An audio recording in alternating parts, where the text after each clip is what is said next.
So how do we see the lockdown opening up? Dr. Jesse, are things okay with Jaipur? We cannot predict because the things may go out of our hand because people are not that much cautious about all these things. Mm-hmm. So we have to just wait for some time with respect because this particular thing needs a behavioral responsibility also from the side of the citizens. If they are really responsible enough, we may be able to win this. Otherwise, things may go out of hand because community transmission increase. Uh, Yeah. may increase if people are not really concerned and cautious. Oh, absolutely. This is a kind of a, everyone I'm has to. seeing the scenario over here because the government has opened up this bar shops and all. Mm-hmm. When we are looking at the enormity of the people who are just queuing outside, outside there in order to get a bottle, that is really pathetic because till yesterday it was a whole lockdown and today people are just queuing outside that particular shops in order to get a liquor bottle is really astonishing to see because that will definitely increase this community transmission. No, absolutely. And I think everyone has to be responsible for their own health. Yeah. Yeah, everyone has to be. Otherwise, things will go out of hand. And if we are going to lockdown after a week, then naturally it is going to be a really contagious situation wherein all the people in the house are going to be affected. So we cannot afford for another lockdown 4. No, absolutely. I think from a government perspective, we really cannot expect either the central government or the state government to really spoon feed people anymore, right? Behavior Either change is required. yeah, either they take responsibility or they face the consequences. I think that's where we are. We consider ourselves developing economy, and we have, we consider that we are educated people. But if we cannot really behave like one, then I think at certain point we have to face the consequences. Yeah. So I hope people will really mature and People need to be really responsible. Otherwise, things will go out of hand. Yep. Yeah. Absolutely. Because this enormity we will be able to actually see once the lockdown is opened up. Right. Yeah. And then you cannot keep the economy in lockdown forever. Yes, that is also a problem because we cannot shut down this manufacturing units for a longer period of time because actually it has actually started affecting the economic health of the nation because people are really suffering, but I don't know, both sides are there. With respect to education sector, it has UGC has given us real strict guidelines that for the next 2 years we have to be really cautious with respect to the social distancing even among the students. Yeah. See, but education, as I see, and you guys will have more knowledge. I see that also, related to the topic we are discussing today, will become really a new way, right? We have to look at education in a completely different way. Gone are the days when 100% education, starting from school up to college, post graduation, will really be limited to classrooms. Yeah. Yes. How you and I have been educated versus how the coming generation will be educated will be entirely different. And all of us as a community, as educators, as institutions, as students, also we have to really take responsibility of our own learning, right? We'll talk a bit more about that when we get there. But yeah, means things are changing. So the sooner everyone understands that, sooner everyone starts taking responsibility, I think the better off we are. Very true.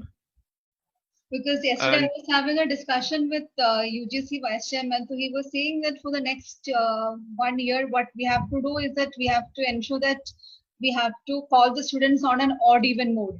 Mm-hmm. So that the number of students present in the campus at a time should be as minimum as possible. Clubbing this, going ahead with this blended learning. Some students will be going for online mode and other students will be going on offline mode. Yeah, and I think blended is definitely the way forward. There cannot be only one way of teaching. For some things you have to be in the campus, but for a lot of others, you can definitely be off campus and make learning happen that way. So how we are doing it today, I mean, so it's so easy to reach out to hundreds of people in a virtual mode. Yeah. uh, if you had to organize a similar seminar on in the campus, you think how much of logistics we would have needed, right? But here we could just do this in what, 3 days time. And we uh, would have waited for you to fly down to India and then interacted. that's another We should have story. waited, when you are going to come down to Jaipur, and then we can think of a session with you. I'm seriously thinking of hiding in a cargo plane and flying.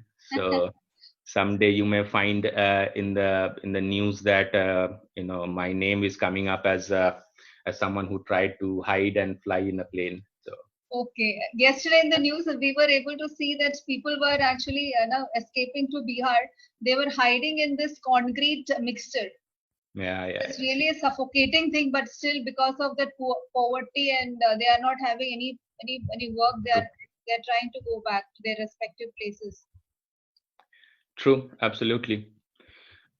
Okay, Okay, now we are. let me know when you are ready to start. Then we can make it give We it a have go. reached around more than 50s there. I think the number is increasing. Indians are always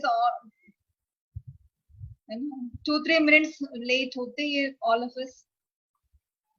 Yeah, that's fine. Especially when we get used to working from home remotely, there is this ability of trying to honor time, especially if it is not a compulsory thing, right? So But this is a time when we have to start admitting and understanding the importance of time, because the we have more to. you are going to utilize the time, the more skill sets that you will be able to develop. Oh, absolutely. Yeah. Actually, skill sets are going to be redefined. Actually, so I think within 2-3 minutes we can start. We are having more than 53 participants now. Yeah, absolutely. Whenever you are ready, then make it a start. We'll have around 1 hour, Dr. Jesse. Okay. So we'll just try and split it in a way that I don't speak for more than 40-45 minutes, and then we have some time towards the end for question and answers, right? I will anyways I'll pause in between to see if there are questions related to the topic we are discussing, and at the end I'll just give some time for all of us to see if there are any other questions which we could not answer during the presentation. So like I mentioned to you yesterday, once everyone joins, one announcement I make is if there are some questions that come to their mind which is slightly different to the topic, but they feel it is important for them to ask, they can post it on the chat window, and then we will pick those questions up at the end. Right? Okay. All the questions that we can, we will Okay. try and address at the end. Sure. I'm sure there'll be a lot of questions for you as well. Kind of the topic that we are discussing. There might be some questions that come in, but yeah, we'll see how we handle. So once we start, we'll make some announcements. I think we can make once we have crossed 60 or something, we can start. Absolutely, we should. Yeah, respecting the time of people who have joined on time. Yes. Some of them joined before time as well, which is great. Thank you, everyone.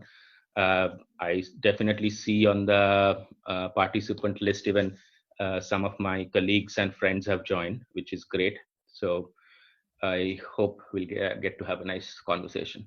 Yes.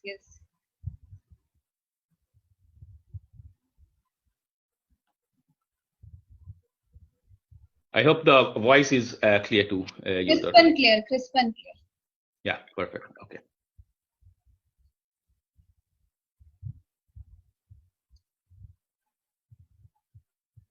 I think class was also going on. That's the major reason students are. I think Abhi they have just left that particular class.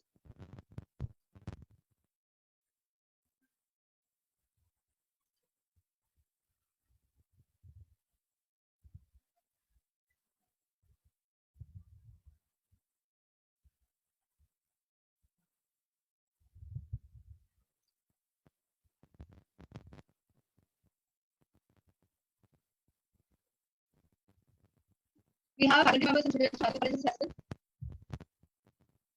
Sorry, I missed that last part, Dr. Jesse. We have faculty members and students from other colleges as well. Okay, okay, all right.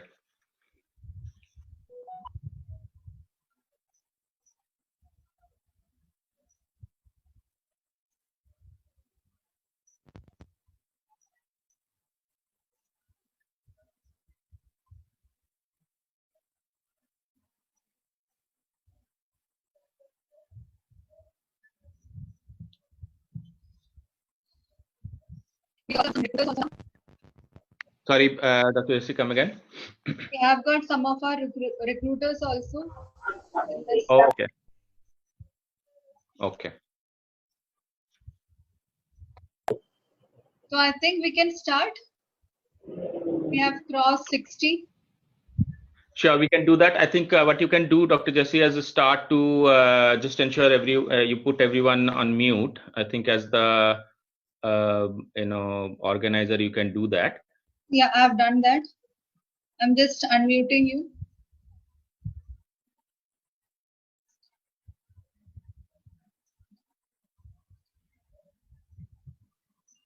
Yeah, I'm fine now. Yeah. Okay. You're fine? Yep. You can hear me? Yeah. So All right. let me, we have crossed 64. So I'm just officially initiating with this webinar. So good afternoon, everyone. So on behalf of FMS IRM, I would like to welcome Amitabh Chatterjee, sir. He is one of our alumnus, belong to the batch 1998. So presently he is working as a director in Cognizant Technology Solution UK, helping customers in their journey of digital transformation. He has an overall experience of 20 years in IT sector in various roles. So, sir, we are looking ahead for a wonderful session. Our students are going to learn a lot from your session. So, I'm really thankful to you for sparing your valuable time also, even though there is a 4-hour difference between the two nations. But I'm really thankful to you for sparing your time. Sir, now it is over to you, please. Thank you very much, Dr. Jesse. Quick confirmation. I hope you can see my screen and my voice is clear. Yeah, crisp and clear. Go ahead, please. All right, great. Thank you very much. Thank you for giving me this opportunity. It is always, it feels very nice to give back to the college that I have passed out from several years back, actually almost 2 decades now. I am an alumni of the 98-2000 batch from IRM, and it feels very nice to connect back to all of you and talk about some of my experiences. So the topic at hand today, I named it the new normal and our ability to come out a winner. So we all know about the current situation. There are a lot of things going through our minds.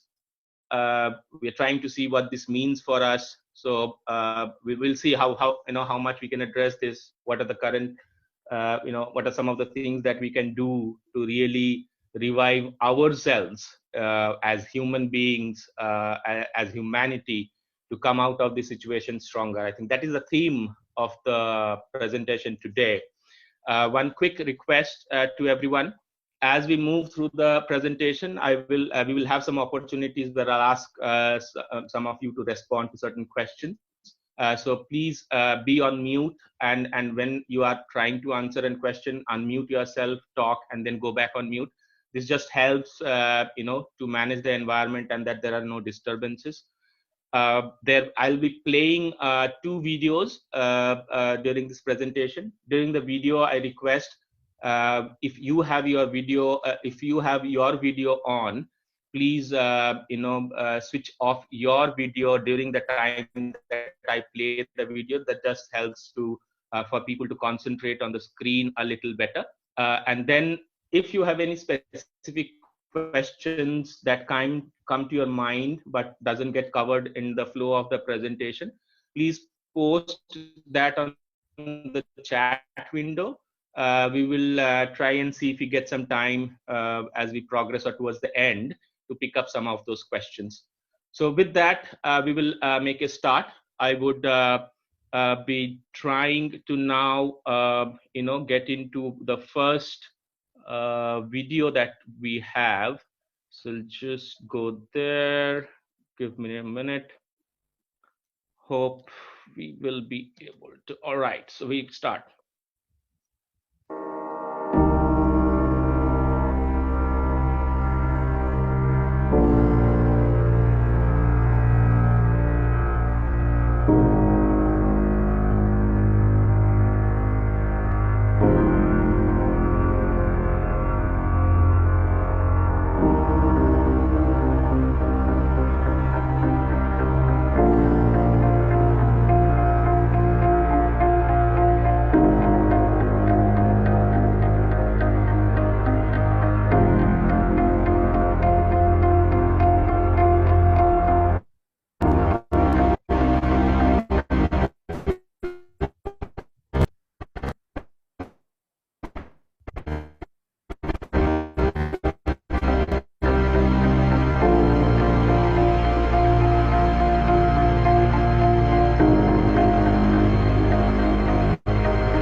Happening in our lives today as we speak, right? So now just moving on, my first question for today, what do we mean by the new normal? What do you understand as a new normal? And the COVID situation is just an example, but what exactly is a new normal? Anyone, please go ahead.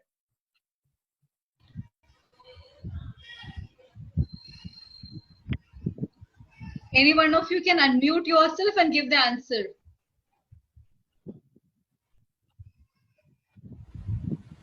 So very good, Mana. Yeah, please go ahead. So the new normal means adjusting to the new conditions which are there in the scenario. Earlier we used to go to offices. Earlier we had a work culture doing it from the offices. Now the new culture shifts back to performing everything from home. Everything has gone for a sea change. because the scenario has got changed because of COVID-19. So the routine changes, sanitizing has become a regular habit. Working from home has become a regular habit. Even for kids, the new normal is, playing, having Zoom classes from home. Earlier, they were like going and performing. Okay, great. Anyone else? Any other thoughts? Hi, this is Dalvinder. So I would like to add here. So the new normal is the new ways of living a normal life. So how we continue our normal living, continue to the office, kids continue to the schooling.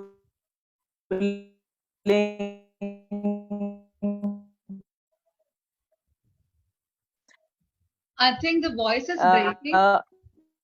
What are the new ways that we need to adapt to live that normally? How recession of abnormal before has become commonplace now. So you would not have thought that I will or our kids will study, a kindergarten student or a student of class 1 or 2 will have online classes. But that is the commonplace thing that's happening in all our houses today. So what was abnormal yesterday has become commonplace or is the new normal today. So that's how it is defined. And again, it came out of the financial crisis, but this applies to a lot of stuff. You'll continue to hear a lot of people really talking about the new normal in economics, new normal in teaching, new normal on how we raise kids, new normal in how our employments will work, and so on. So that's what we didn't think about something before, but now it has become commonplace, and that has continued to happen over centuries. This is not the first time we are looking at a new normal, right? It's just that this is a new normal. But yeah, let's move on. The question in front of all of us today is, are we prepared to deal with the new normal? That is what we need to really look at.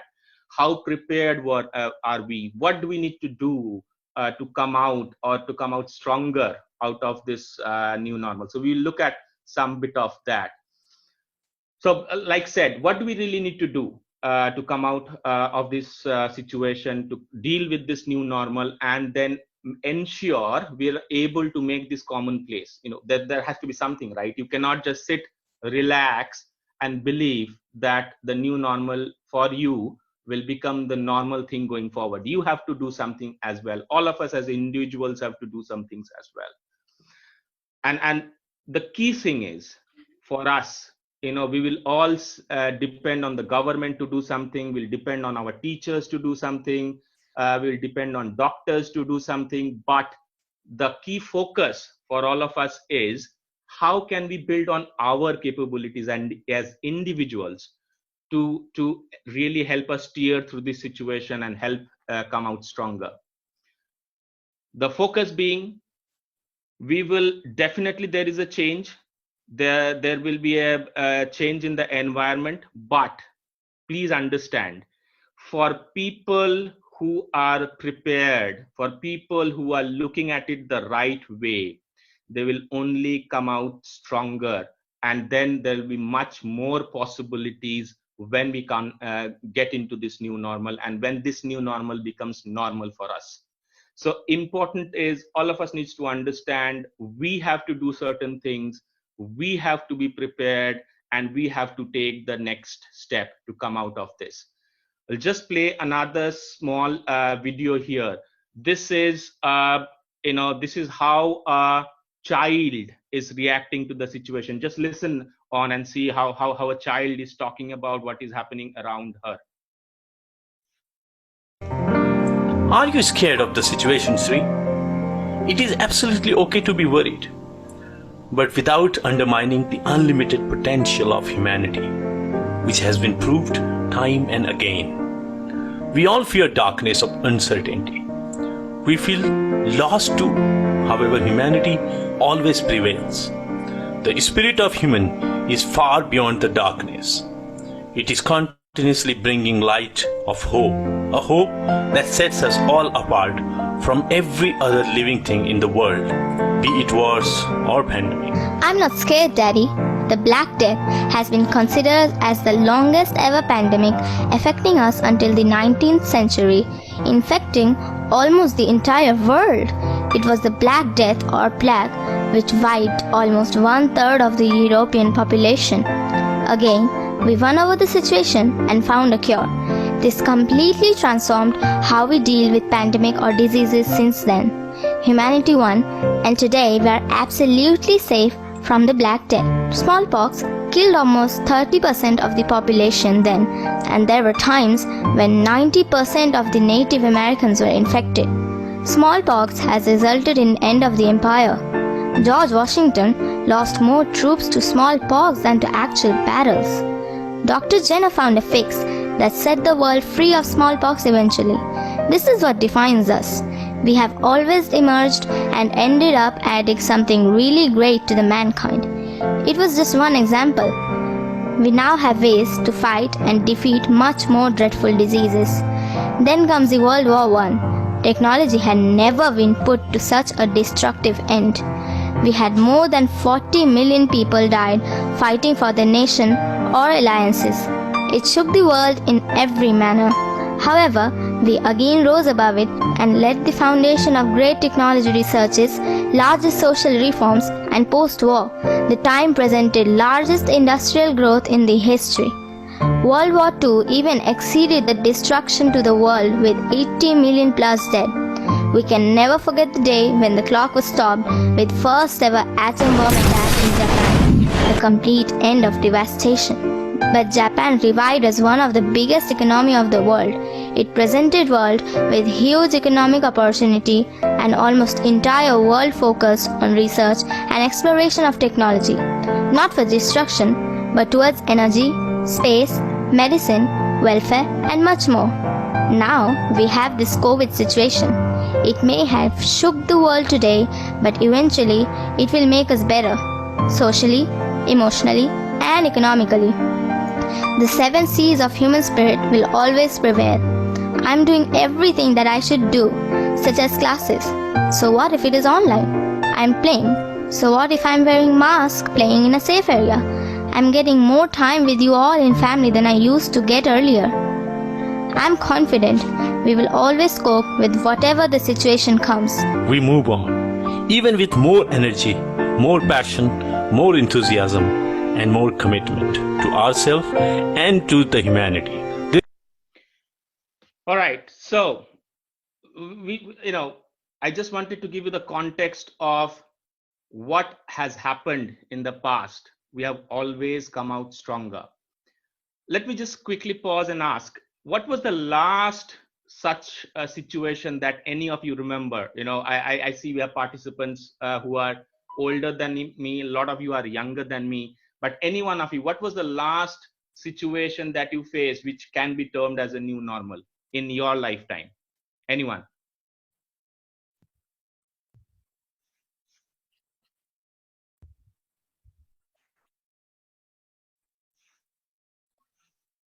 Till now in our lifetime, we have not faced such a drastic situation. We have heard many things about it, but in our lifetime, we have not faced such a situation.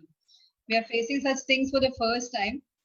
Enormous one, otherwise smaller situations like war with Pakistan or something like that we have already expressed and experienced, but enormous one we are facing it for the first time, wherein the world is affected. Otherwise, majority of the situations were confined to a particular geographical location, but this is a situation wherein the whole world is affected. Okay. Any other thoughts? All right, good. I think, see, one of the examples that we have on the screen. Demonetization. Okay. So that's a great example, yeah, because after demonetization, how we work, digital economy really become a new way of life, right? It was no longer a choice. You had to do it. So that's a great example. It might be, the new normal can really be a huge impact one, like we saw the world wars that have happened, it can be smaller, but it really is talking about how your lives change post a certain situation. The example on the screen, the financial crisis of 2008, 2012, it impacted almost all economies. India probably was less impacted than some of the other developed economies, but we did see an impact then as well. Any guesses? All of us understand the gross domestic product, right? GDP. Any guesses of what the GDP was, the world GDP was in 2008? Anyone can take a guess. 2008-9, what was the world GDP then? Wild guess is fine. Anyone that can answer? Unmute yourself and answer, please. Students. 6%? Sorry? 6%? No, it's not a percentage, it's an absolute number, right? GDP is always an absolute number. The world GDP. About 65 trillion.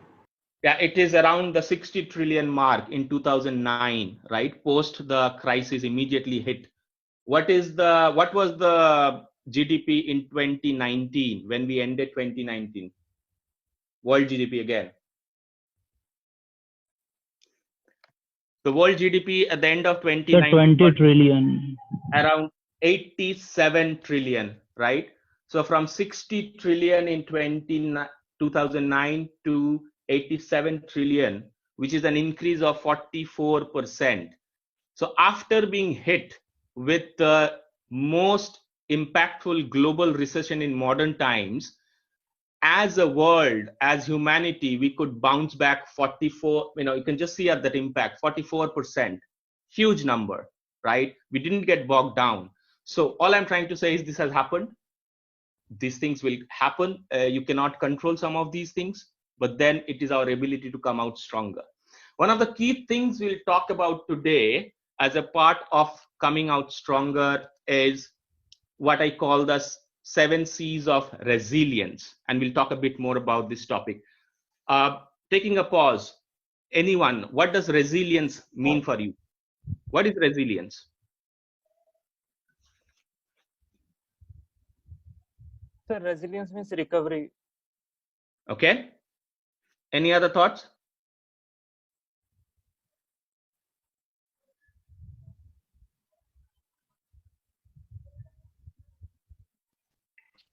Anyone else wants to comment? What do you mean by resilience, or what do you mean by being resilient? To cope up with a situation. Okay, coping up, good.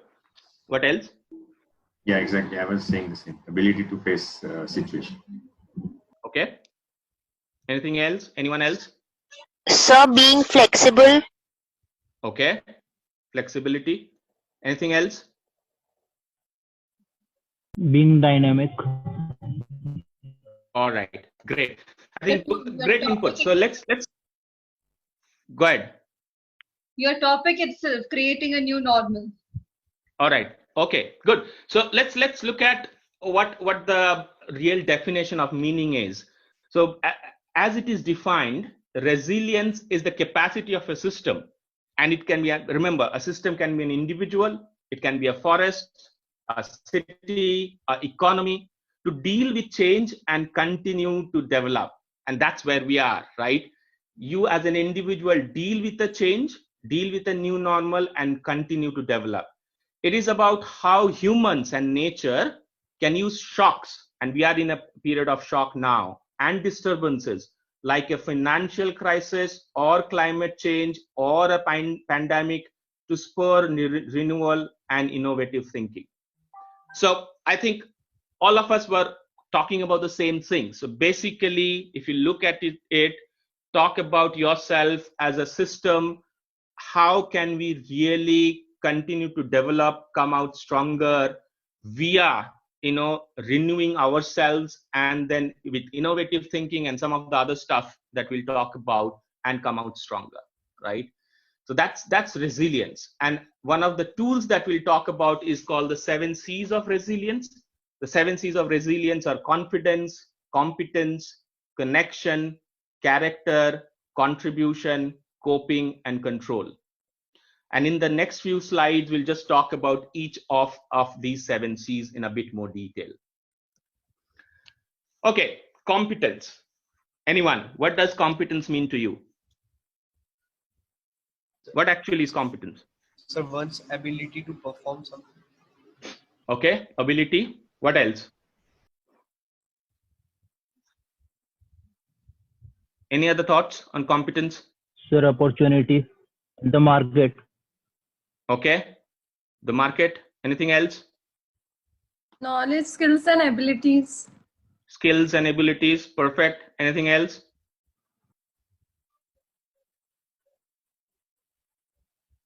So capability. All right, great. I think, and great guys, absolutely the right thoughts here. So if you just look at from a definition perspective, a competence is a passion for something or an aptitude for a specific skill, activity, or sport. So in essence, we are talking about skills here. So competence equivalent to skills, right? When you become competent, you develop a certain skill, and those skills really get developed, or you become more and more competent on a particular skill through actual experiences. Now we know we have so many, let's take from a example from our sport. All of us love Virat Kohli. Now Virat Kohli has a skill, or had a skill. He was a great batsman. But he had worked, or he kept working on his skill. He developed his skills through actually practicing, through actual experiences, playing matches. And then he continued to develop and acquire new skills. What are the new skills he developed? He became a captain. So managing a team is a new skill that he developed as he continued to build on his other skills. He's a great actor, if you will, right? Because he does so many advertisements today. Because he has, over the period of time, developed that skill as well, because he has worked on it, right? So one is to have a skill, and then how you really work on it to develop your skill through actual experiences, practice. Today, than ever before, we have the opportunity, we have the time to work on our skills. It is absolutely important that the time that we feel we have at our hand today, we spend or we invest in acquiring new skills. The people, and that is where is someone who is prepared. We looked at it in the first slide. Is someone prepared versus someone is not prepared? You are prepared when you are investing your time wisely in developing new skills. And if you are not doing that, then you are losing out. Someone who is investing will definitely come out stronger than the other who did not invest wisely. So remember, that is a very, very important aspect. We need to definitely look at how we are spending our time today. We have so many opportunities. You are, most of you are students, and you are in the internet era. Everything is there out there. You have to make a wise choice of what you want to focus on. You have the liberty to either watch Netflix for 4 hours a day, or limit yourself to Netflix for 2 hours a day, and the balance too, you really put in acquiring some new knowledge. And I'm not saying Netflix is bad. Prime is bad. Obviously, you need entertainment and you need to keep yourself engaged. All that is good. But you really need to find out the right mix of how you need to develop yourself. One key thing, a lot of you would understand in a new normal, a new way of working, going forward, people who are in their final semesters or who are getting into their final semesters, let's say, you will probably not appear for a physical interview at all. Your interviews will probably all be virtual. You'll be talking to someone like we are talking today over video. And you'll be giving an interview like we did in our good old days, sitting front to front in front of someone and giving up a face-to-face interview. But that will change. Are you preparing yourself? Please go on mute if someone is speaking. And if you do not really prepare yourself for that virtual interview, then you are losing out. And remember, we cannot only depend, and we talked about this earlier, we cannot only depend on our teachers to tell us what to do. You have to take your own development in your own hands. So that is competence. Second C is confidence. Again, anyone, what does confidence mean to you? Having belief in oneself. Okay, perfect, great. That was Ananya, I hope, by the voice. Yes. All right. Anyone else?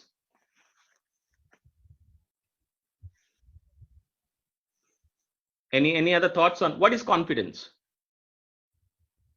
Having trust on your abilities. Trust on your abilities. Perfect. Great answer. Anything else?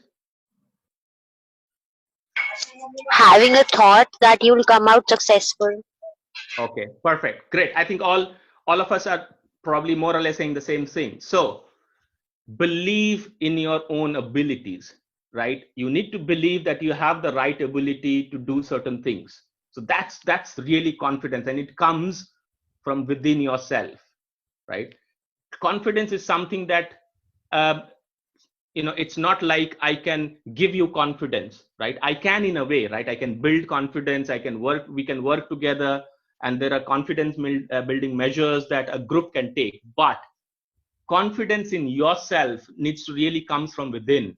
That depends on what you know, what your abilities are, what your skills are. Yeah. And confidence comes from building real skills and feeling competent. So in essence, what we are saying is competence leads you to confidence. So if you have the skills, you know exactly what you need to move to the next phase. That is where you'll feel confident that, yes, I have what it takes in me, and therefore I can move to the next level. So competence and confidence are the first two C's. We'll move on to the next ones. Third one, connection. What does connection mean? Any thoughts on that? Association or relationship. Okay, great. Between two people or maybe things. Okay, great thought. Anyone else? Connection. Interpersonal skills. Interpersonal skills, okay. Anything else? Sorry, I missed that. What was the last? All right, no problem. So we'll just move forward. So connection is really what we are talking about, ties. We talked about interpersonal connection. So it is ties with your family, friends, school, and community, right? We in this group are a community today. We are here, teachers, students, professionals, friends, colleagues, all coming together, right? That is connection. And we'll see why that is so important. Why is developing a connection with family and friends so important, and having a connectivity within your community? Because we remember, since childhood, you've probably felt the most secure with your parents, right? You know that someone will hold you together always. There is someone there always for you. You are protected. You are taken care of. So when you are within your community, within your friends, you know that you're protected. You have a sense of being. You can definitely depend on someone. Some of our IARM friends, my batchmates, are there on this call. And even after 20 years, we are connected. And if one of us has a problem, we know for sure that we can depend on the other for help, right? Because we have been able to keep that sense of togetherness. That gives me security. If I have a problem, I know I can reach out and seek help.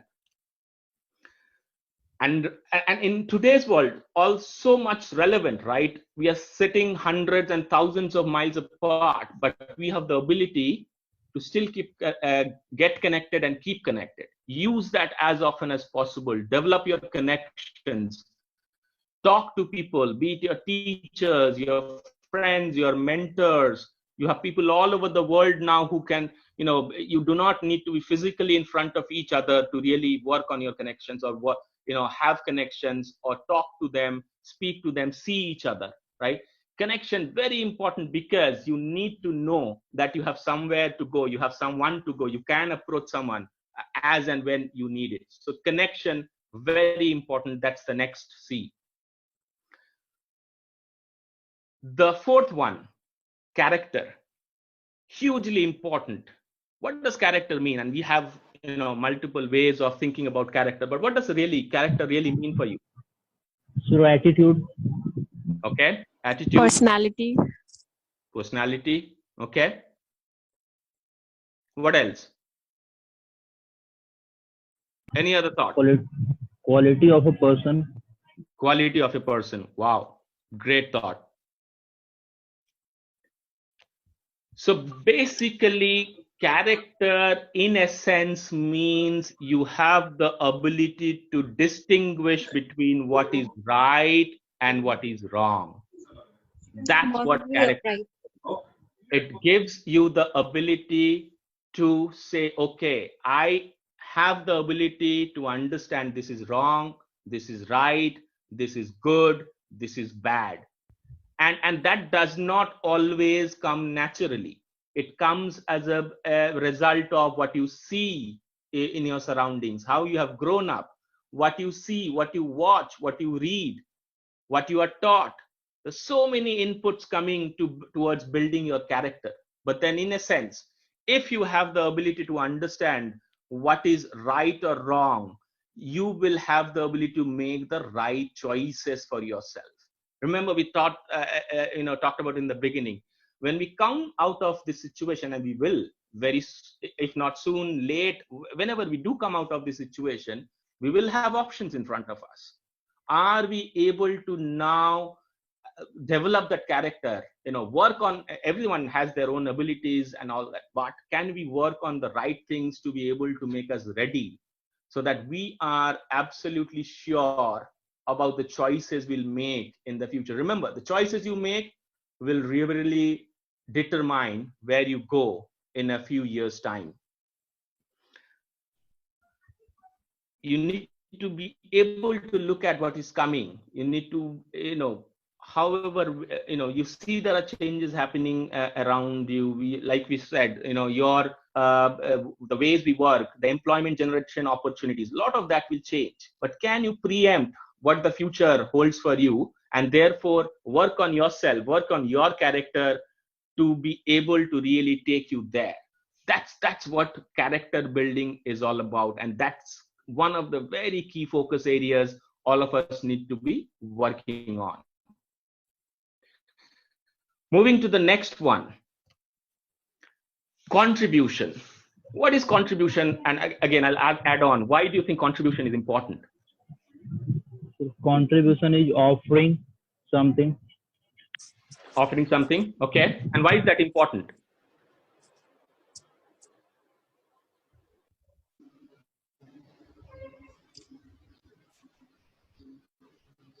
Anyone? What is contribution and why is that important? Giving input. Okay, and why is that important? For making change. Okay. Why is that important for to upgrade the way of living? Okay, and why is that important for you?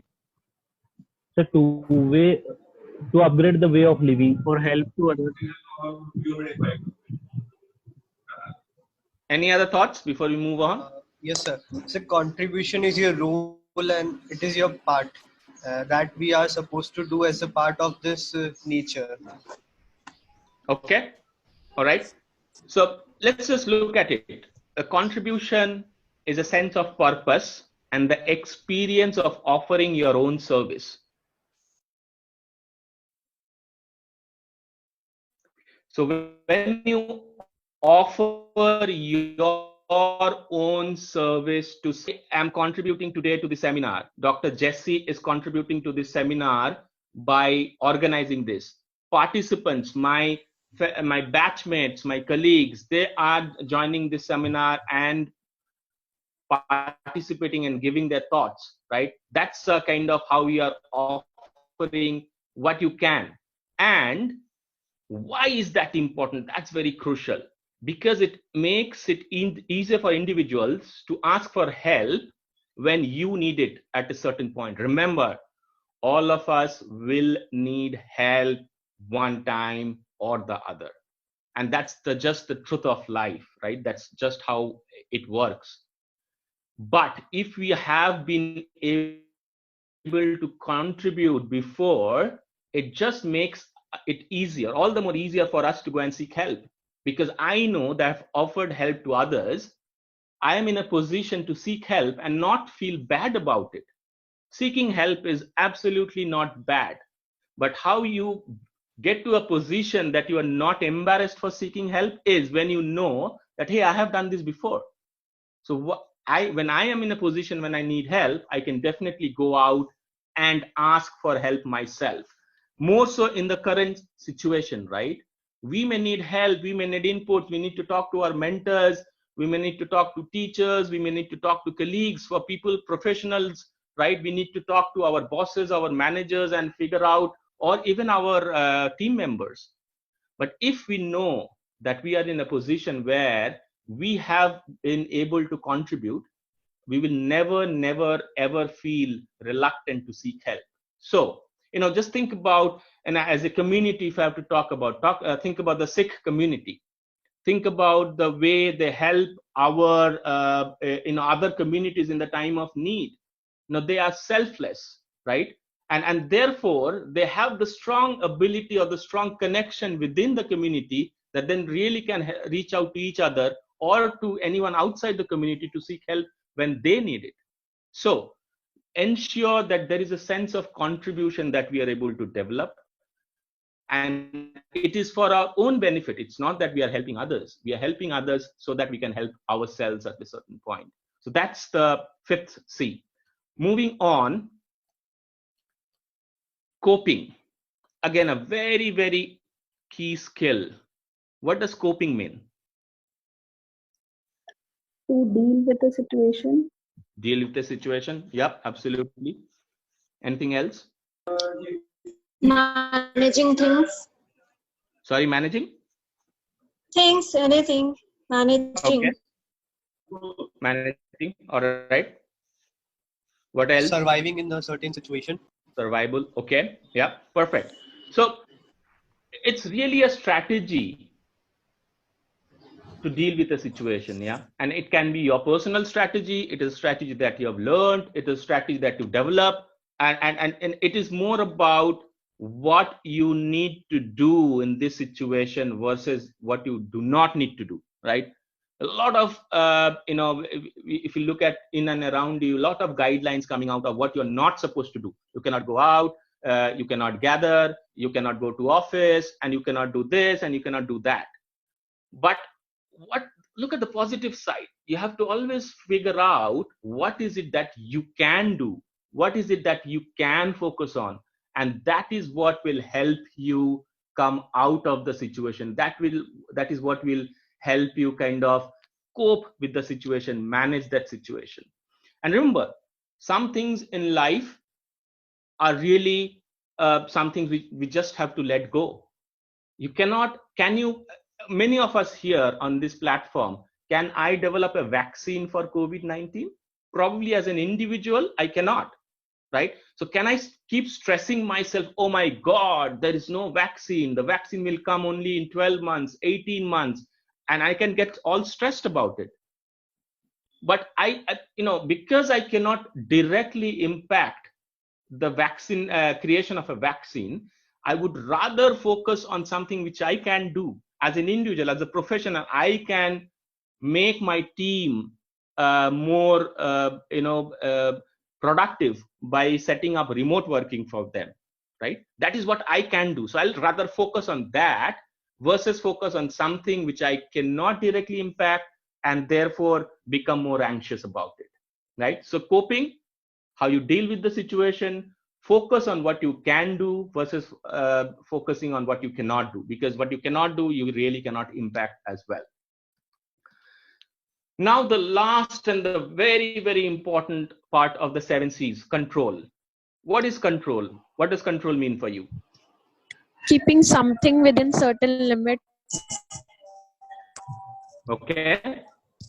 Managing. Managing. What else?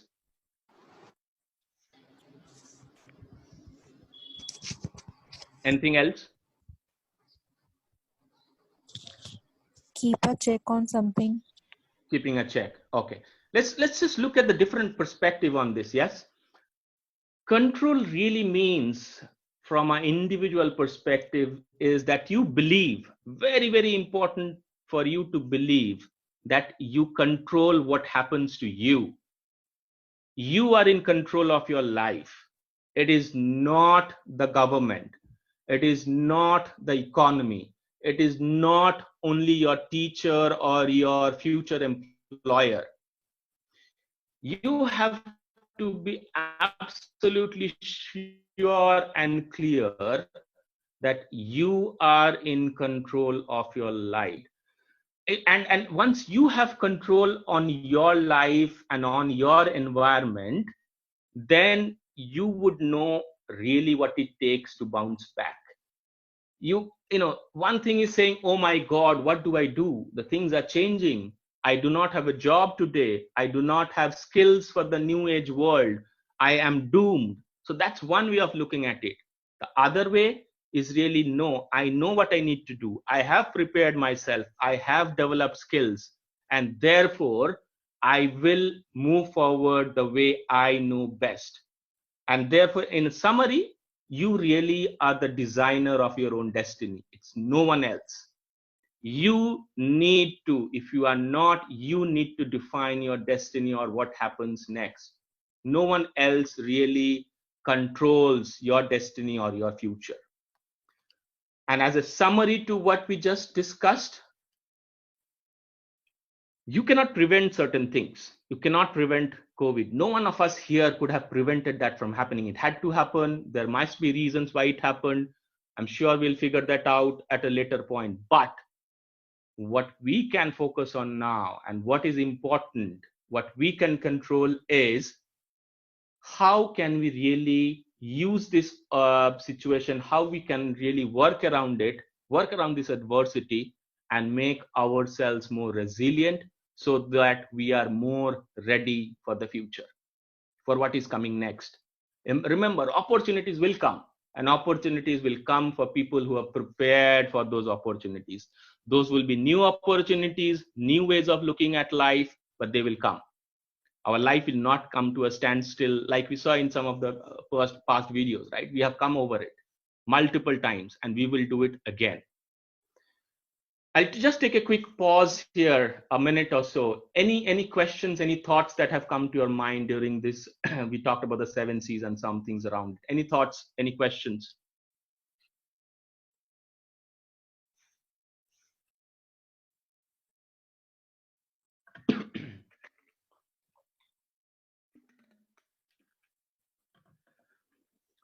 Okay, if not, we'll then quickly move on. Now, when we come out of this, yes, and there will be, we'll just look at it, you know, there are a couple of zones that you really can be as an individual, as an organization, as a group, as a community. How you choose to react, how you choose to move forward depends on how you're preparing yourselves. And some of you may have seen this diagram, some of this may be, it may be new for you. Whenever there is something new, something adverse that impacts us, one of the key first reactions is a reaction of fear, anxiety, hopelessness. And those are all normal human behaviors, right? And that's okay. The key point being, you know, there are these zones of fear where you are, you know, feeling bad, you are just complaining, I lost my job, I don't get money, I'm not getting paid, I am not having classes, I don't know what my future will be. That is the first phase, right? And then there is the next phase, which we call the learning zone, right? You, like I said, you give up what you cannot control. Some examples, right? You look at things more objectively, You look at what you can do versus what you cannot do. That is your learning zone. That is where you kind of try and imply what we learned or what we saw in the 7 C's and start building yourself. And then the last and the most preferred zone where we should be ideally is what we call the growth zone, right? In the growth zone, I am learning, I'm developing, I'm preparing myself for the future. I'm trying to keep happy. I'm ensuring others around me are happy. I'm trying to contribute, and I am overall looking to adapt to the changes. Now, you have a choice really today. Do you want to continue to be in the fear zone, or do you believe that for you as an individual, the zone that you need to be is in the growth zone? That's where you really get into to get to the next level, to the next step, right? And again, if we respond positively to the situation, if we take the right actions, if we have the right spirit, that's only when we move to the growth zone. Nothing will happen by magic. You have to make things happen. You have to take control. Use resources around you. Obviously, like said, you have to reach out for help. You have to understand things a little better.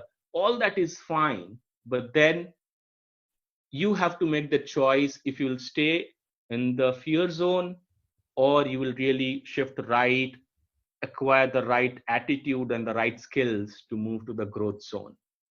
So that's where we would all like to be. That's what we should all try and achieve as we move through this phase in our lives, right?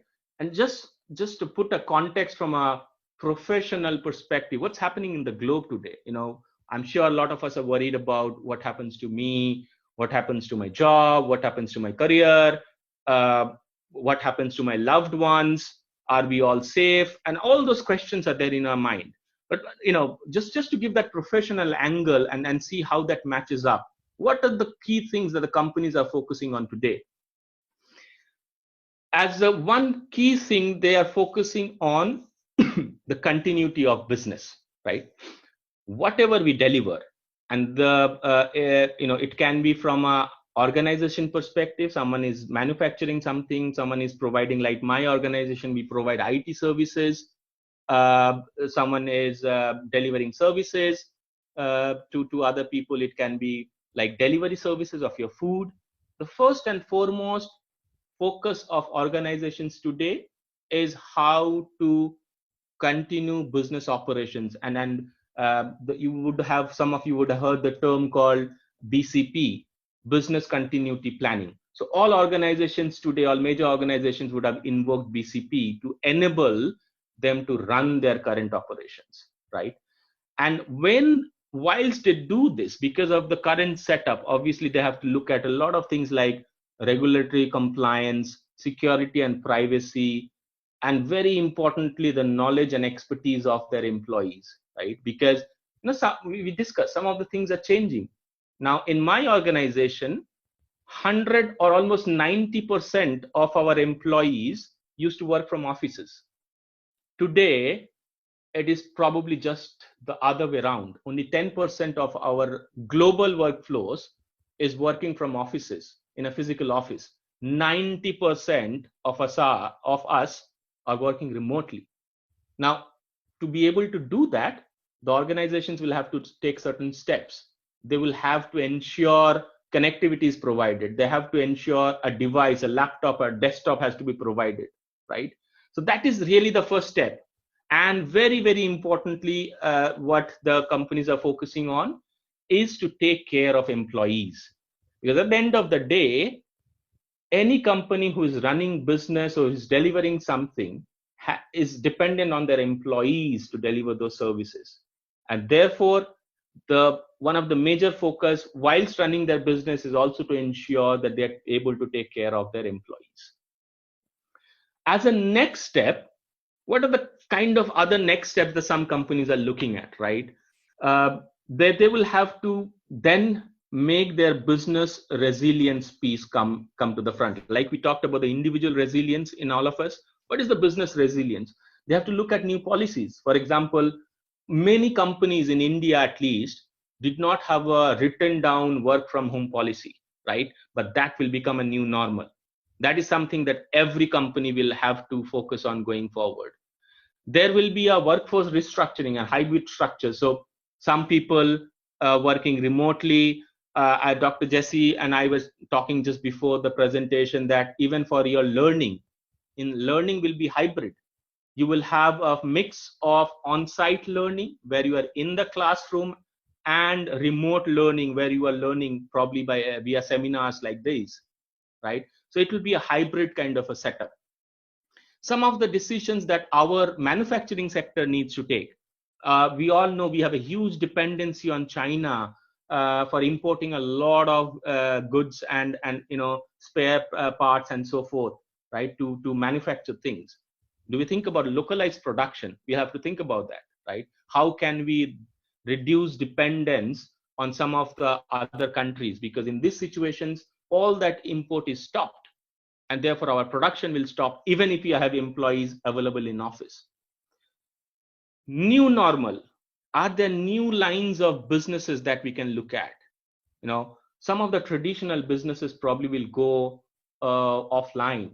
E-commerce, we know, just look at the way Amazon, Flipkart, and your Big Basket, Milk Basket, all these people, how they have grown over the last 2 years, huge.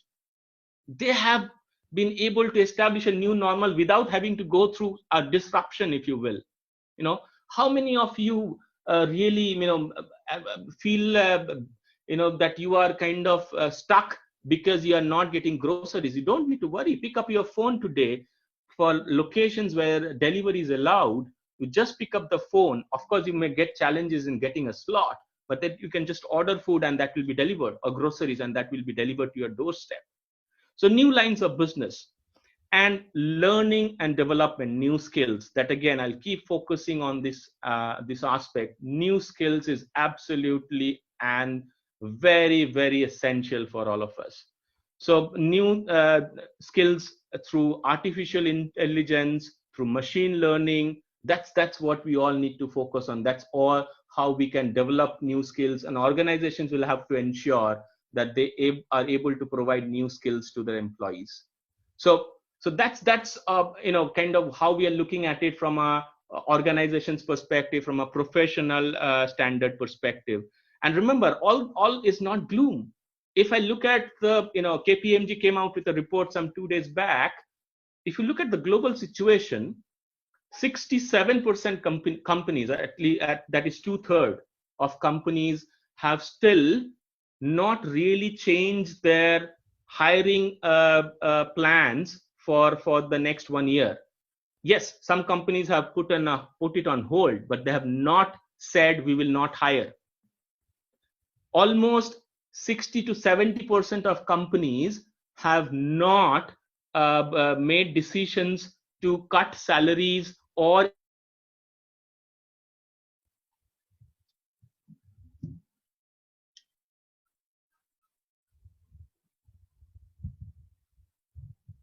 a majority of the population, which is below the senior management and top management layer, there has been no cuts. And neither have they said that they company personally. Our CEO has said that we had whatever offers we had made in the campuses for this year, all of them will be honored. And all of those people will join Cognizant as they were scheduled to join.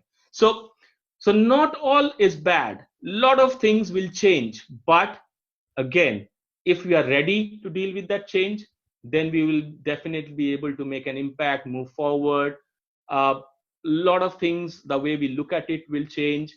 But the key question will continue to be, are we ready to deal with that new normal in our lives? Yep.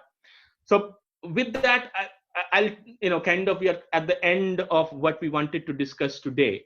So if there are any specific questions or any thoughts that you have in your mind, we can quickly go through that now and then get to the end of the presentation in the next slide. Anything at all that comes to your mind? Anything that you felt we need to discuss, we couldn't spend time on? Anyone can unmute yourself and just ask a question.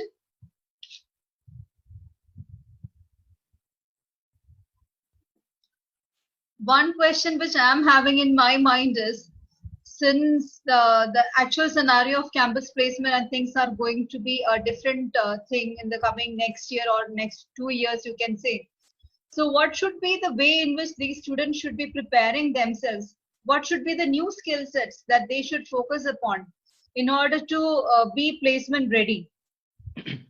Yeah, a great question. And there are two real aspects to it from a management school perspective. One is your summer placements or internships. Yeah. Now, and this is something that we picked up in the last conversation over the weekend as well, if you remember. Yeah. Internships may or may not happen this year because whilst the companies are going through the change, but that does not stop you as an individual to do your own personal research, right? It doesn't stop you from going out and figuring out what is the best way to deal with this situation, what are other organizations doing, and submit a paper to your institute saying, all right, Dr. Jesse, we believe, or I believe as a part of my research, this is the best way forward from an education perspective, from a campus perspective, from looking at the new jobs that are coming out. And to the next part, Dr. Jesse, for placements or jobs, there is no easy answer. I think all of us really need to work together and look at what the current things. For example, and you need to, all of us need to relate to is one of the sectors which kind of felt a huge shortage of labor during this time. Any guesses? Huge shortage of labor, and they're just not able to function whilst they wanted to. And you would have health sorry? And pharmaceuticals. Absolutely, healthcare is one. Anything else? Pharmaceuticals. Yeah, healthcare, pharmaceuticals, one. Anything else which we have seen, you have felt? I'm sure you, most of us would have. Biomedical, microbiologist. I think those are Commerce. E-commerce. Right? E-commerce. E-commerce and specifically delivery executives. When you try and order something today, you will see you do not get a slot. Why? Because they do not have enough people to deliver, right?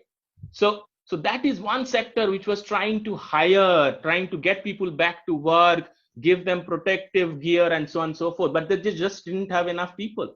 So I think all of us have the people who are responsible for placements, people who have the responsibility of shaping careers for our youngsters, really need to look at all these changes that are happening. What things are moving faster than the other, and then be able to grab that opportunity. There is no, like I said, there is no copy-paste answer to this. It is an evolving situation. All of us has to really look at it and make ourselves prepared.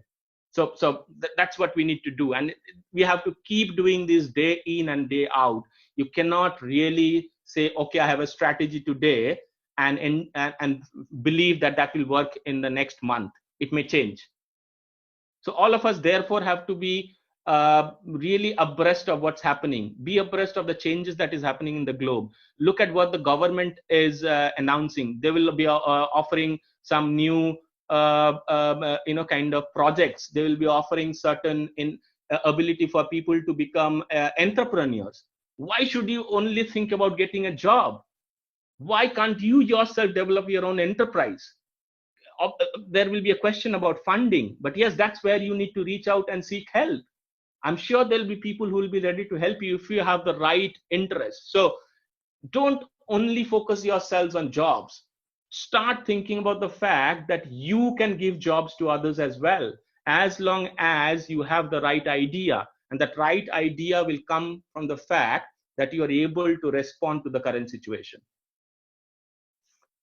Anything else? Any other questions, thoughts?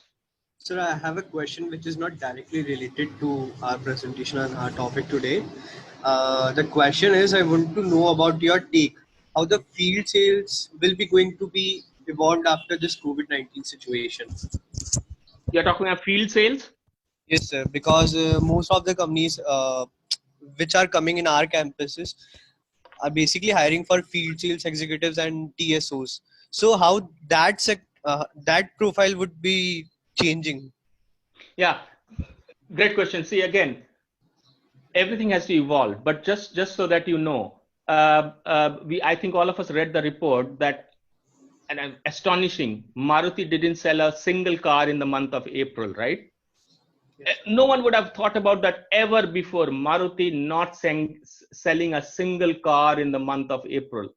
And what is the reason? It's not that they didn't have cars sitting in their factories or in their warehouses. They did have. Production stopped, but they have cars. Why not? Two reasons mainly. Users have not come out to purchase.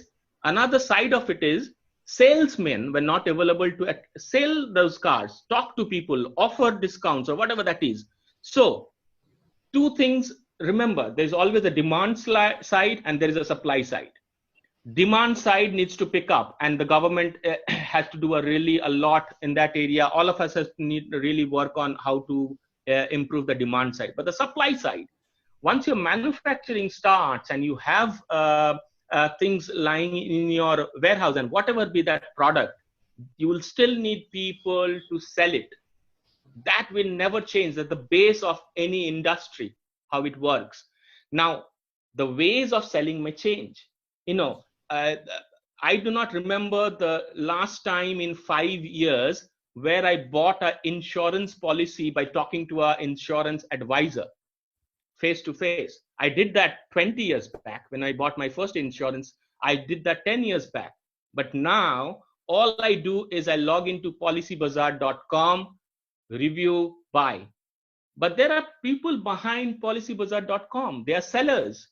They're still selling their products, their services. They will call you. They will tell you that I will take you through my presentation over a chat, over a screen sharing. So the ways of selling will change, but we'll still need people who have to sell the products or the service.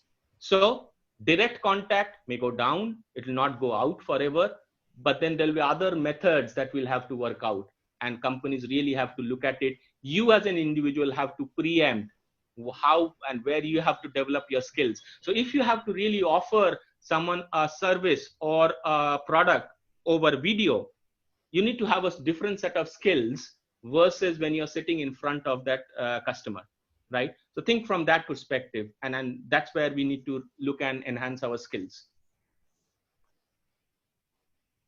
Thank you, sir. Any other questions? Anything else that has come to your mind? Slightly unrelated to this conversation is fine as well. We probably will take another 2 questions if we have before we sign off. Dr. Jesse, anything on the chat window? I cannot go there now. No, nothing as specific. Okay. Because people have responded to some of your questions with respect to the sectors and all. Otherwise, no specific question has popped up there. Okay. All right. Okay. So if there is nothing else, quickly, just as some of the resources that I used, one of my friends, Chandra, has really helped me develop one of the videos that you saw. You can also visit his page. There are people interested in digital technology. Go visit these links, and I'll share this presentation with Dr. Jesse. You can have a look at it. I have also listed some of the other things, where you can develop skills. Udemy is a great organization providing online learning, right? Online resources. Some of them are paid, some of them are free. Just go through some of those, see if there are areas that, and this is just an example. There are so many others who are offering great learning opportunities online. So definitely spend time and see where you can hone your skills, build new skills. LinkedIn is important. See how you can go there, build your network, build your profile, and ensure a lot of recruitment will move online, right? People will go through the portals. LinkedIn is a great one. Please visit. Improve communication skills. That will be so key, and I think all of your teachers would always be telling you, but it becomes all the more important when you are remote and you are not sitting in front of someone. Please develop or improve on your communication skills. keep abreast of technology changes. What is this good word about artificial intelligence, machine learning, virtual reality? Definitely focus on those things. One way or the other, technology touches our lives. We are using technology today to connect remotely, right? So keep abreast of technology changes, and keep talking to your alumni, your mentors, your teachers, and seek guidance. They may know something which you do not. So always try and tap into people who have touched your lives in one way or the other, and seek guidance and seek help wherever possible. So with that, I would like to end the presentation today. Thank you once again, Dr. Jesse, students, my friends, colleagues who could join and give me this opportunity to talk about this topic today. Thank you very much. Thank you, sir, for this wonderful experience which we are having. It has given us I was just going through the chats, so all of them are thanking you for this wonderful presentation and the opportunity to develop a positive perspective in their mind. Thanks a lot, and look forward for such sessions in the future as well. Yep. Thank you very much. Thanks everyone for joining. Have a nice day. Stay safe. Stay positive. Thank you. Thanks a lot. Thank you.